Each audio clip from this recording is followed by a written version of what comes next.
My favorite Maloney. For the past 19 years, ever since moving to Carpinteria from Durango, Colorado, I have been living with the Maloneys.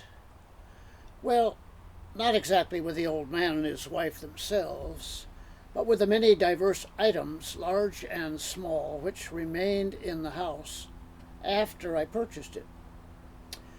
Technically, it was a mobile home, not a house. Jack Maloney and his wife bought it in 1971 when Rancho Granada Mobile Home Park was brand new.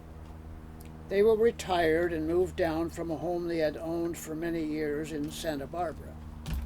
Neighbors told me that they were both in failing health their last few years here. I found evidence of that myself. The door from the master bedroom into its small bathroom had been removed to allow access for her in her wheelchair. I found the door stored in an outside shed, but I've never bothered to replace it. It's still there. The elder Maloneys died within weeks of each other in 1977 or 1978, and the home passed to their son, an attorney who lived in Santa Monica. He and his wife kept the place as a weekend retreat for a year or so. Then they put it on the market whence it was shown to me by the realtor holding the listing. Only after my offer was accepted, the sale completed, and escrow closed, did I learn upon moving in that the lawyer's son and his wife had not troubled themselves to remove the stuff they didn't want.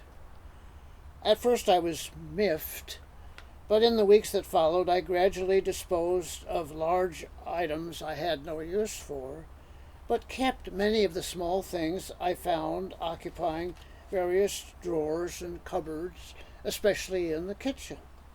Some of them I still use.